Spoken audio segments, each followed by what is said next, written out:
मड़वा रानी नाम का एक जंगल रहता है। उस जंगल में कालू कौवा और उसकी पत्नी टूनी अपने घोंसले में मस्त खुशी खुशी रहते थे। दोनों में बहुत ही ज्यादा प्यार थी। टूनी की सास गीता कल भी बहुत ही ज्यादा घमंडी थी। वहाँ टुनटुनी को बिल्कुल भी पसंद नहीं करती थी। टूनी बहू, तुम जाओ मेरे और मेरे बेटे के लिए खाना सब्जी बना कर लाना, हमें बहुत जोरों की भूख लगी है। माँ, मैं एक काम करता हूँ, मैं जोमेटो से हम सभी के लिए अच्छी वाली पिज्जा मंगा कर लाता हूँ, फिर हम मस्त मजे से पिज्जा खाएंगे। नहीं कालू बेटा, तुम बेकार में पैसे क्यों खर्च करोगे? हमारी टूनी बहू तो सब्जी अच्छी चावल बनाती है। यहाँ सुन कालू अपने काम पे निकल जाता है तो रास्ते में कार आते रहते हैं और कालू उसमें टकरा जाता है। फिर कालू जमीन पे गिरकर पूरा खून से लथपथ हो जाता है। ज्यादा खून बहाने से कालू मर जाता है।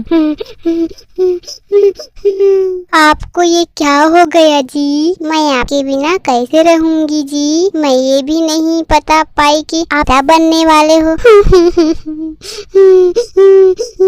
गीता कलवी कालू को अपने पीठ में उठाकर घर लाती है। फिर कालू का अंतिम संस्कार करती है। क्यों रे टुनटुनी, तू मेरे बेटे को खा गई? न तेरे मेरे बेटी से शादी होती और न ये सब होती। आज मेरा कालू बेटा मेरे साथ होता। रोज रोज गीता कलवी टूनी को ताना देती। फिर कुछ समय बाद टूनी एक नन्ही सी चिड़िया को जन्म देती। क्यों रे टूनी, तेरी खर्चा तो मैं बहुत मुश्किल से उठाती थी और तू एक और बोझा को जन्म दे दी थी। तू निकल जा मेरे इस घर से, अब तुम दोनों को मैं नहीं पाल सकती हूँ। माँ जी, हम कहाँ जाएं? अभी तो बरसात है और बाहर बहुत बारिश हो रही है। गीता कलवी धक्के मार कर टूनी और उसकी बेटी को निकाल देती हैं। दोनों बारिश में भीगते हुए यहाँ वहाँ भटकते रहते हैं। फिर टूनी सोचती है, हमें तो अब कोई सहारा नहीं देंगे, मैं ऐसे ही यहाँ वहाँ भटकती रहूंगी तो मेरी बिटिया की तबीयत खराब हो जाएगी। मैं ये काम करती हूँ, बांस में पेड़ से बांस तोड़ कर लाती हूँ, फिर बांस की घास तैयार करती हूँ। टूनी जंगल से बांस तोड़ कर लाती हैं। फिर बारिश में ही बांस की घर तैयार करती हैं। धीरे धीरे बांस की घर तैयार हो जाती हैं। फिर दोनों माँ बेटी खुशी खुशी रहने लगते हैं और मस्त जिंदगी जीवन यापन करने लगती हैं।